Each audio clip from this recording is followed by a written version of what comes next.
todos. Hello, everyone.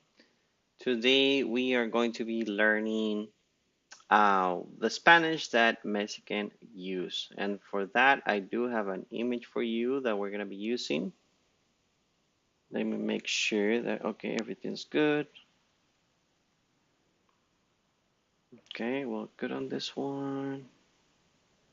Okay, so it looks like we're good on this one as well.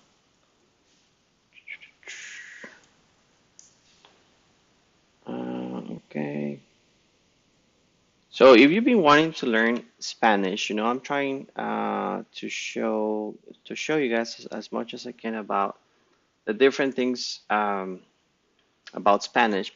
By the way, my name is Alex, and that's what I do for a living. I teach Spanish to people of different ages, from 5 all the way to 80, right? So if you want to learn Spanish, this is the channel to watch. So this is what I have for you guys. One of the things that we do, just like in any other language, we shorten words, and that makes it difficult for some people to understand what we're saying, especially if you're a beginner and you're learning how to say things. Uh, in the listening part, you're gonna struggle, right? Because you're gonna be, what did he say, right? What is the person saying? Because we shorten words, just like in English, we say I'm gonna, right? So in Spanish, one of those words it's para. So we don't say para dónde vas. Sometimes we say pa dónde vas, right? So if you're a beginner and you're listening to that, you're trying to understand para, but we don't say that. We say pa dónde vas, right? Which is where are you going?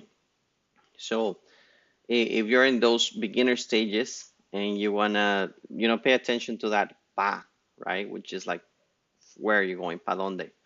Um, and in the answer, you say they always sometimes they shorten it as well. They like voy pa acá, voy pa allá, which is I'm going there, I'm going over there. Voy para acá, voy para allá. But we shorten it to voy pa acá, voy pa allá, which is the next one. We almost never say para, right? It becomes pa. So pa acá, which is over here, pa allá, it's over there, pa Mexico, pa comer. So we use that pa anytime we want to shorten stuff. But yeah, so you gotta be listening to those different things.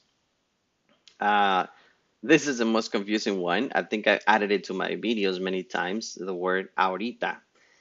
So the word ahorita comes from ahora, which means now, right?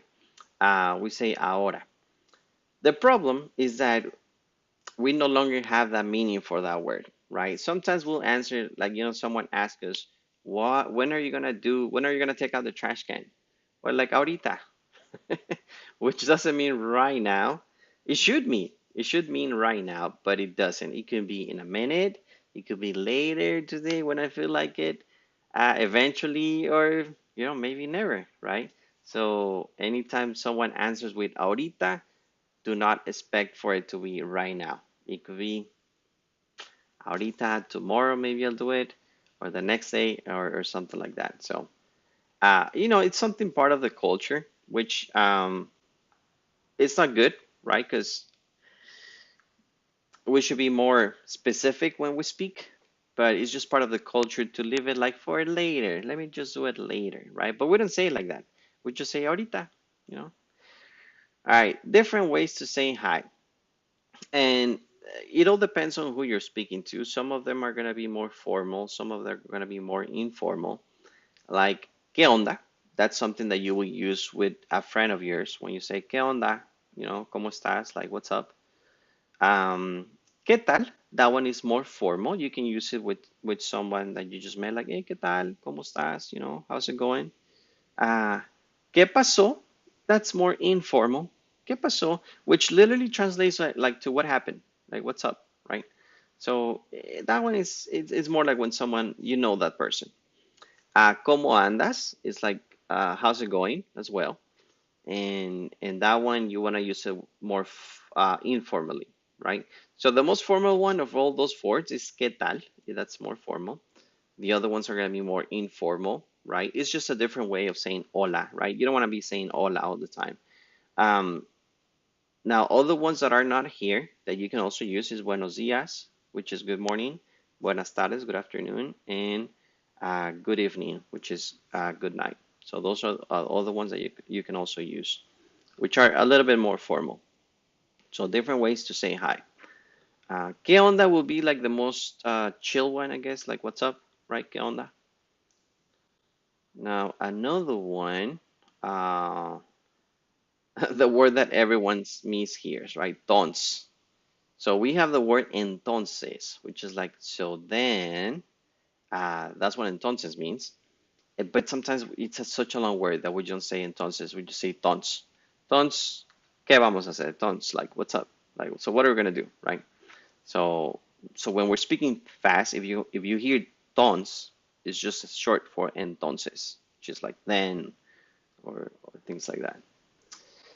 All right, let me know where you're listening to this, to where you're watching this message, where are you from? How's your Spanish learning journey?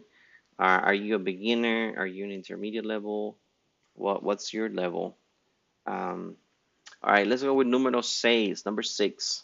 Words we shorten all the time. So, to keep adding to those lists of shortened words, estoy cansado. We say estoy cansado. And even that the estoy we say like estoy cansado. It almost sounds like the word toy, like for toy. So, estoy cansado. I'm tired. Estoy cansado. Then we have lado, which is a word for place, or lado, or a place or a side. We say lao. Voy para ese lado. And especially you want to be considering, you want to consider the different Spanish spoken at the different places in the world. Sometimes people that live in islands, they their pronunciation is different. Uh, People from the south of Mexico, people from the north of Mexico, every region has its own different variations to that. So the next one is todo. Sometimes we say todo, to, so which is like everything or all, to. Mucho, mucho, and para, it's pa. We already talked about that one. So, all right, let's go with number seven. Slang you'll hear every day. Órale, which is wow. It can also be órale, like okay, let's go, órale. Depending on the intonation, it can mean all those things. Mande, which be like, I'm sorry, what you said, like mande, right? Qué padre, how cool, qué padre. No manches is like no way, no way that happened, right? No manches. And está cañón, it's like it's tough, it's tough out there. So that's what those phrases mean, and that's gonna be the slang that you hear every day. Uh, Pronunciation, yes, I would say pronunciation is the listing of your words right now. A lot of people are self-conscious on the pronunciation type of things. Do not worry about pronunciation. Just, as long as it sounds almost right, don't worry too much about pronunciation. So, gracias, yes, gracias. That's how we say gracias. Um, yeah, sometimes when we about natives, we speak fast sometimes. You need to tell them, hey, can you slow down? Puedes hablar despacio, And the way we connect words is just different. Like I said, sometimes in islands they drop letters, they add letters. So yeah, it's all about patterns. I always tell my students to listen to lots of videos, movies, especially if you have a favorite movie out there. Yeah, you watch it like 10 times. Then you might want to try watching it in Spanish. That way you already know the dialogue. All you gotta do is listening to what they're saying, right? Uh, the 80-20 rule, that's really good. I like that one.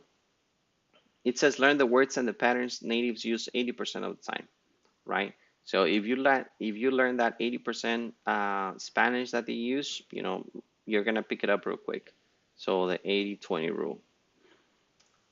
And bonus, the three things that you gotta practice, it's ¿qué onda? ¿Cómo estás? It's a way of saying hi. Ahorita vas a venir. Are you coming right now? Ahorita vas a venir. Be careful with the ahorita. Remember, the ahorita, they can use it different ways.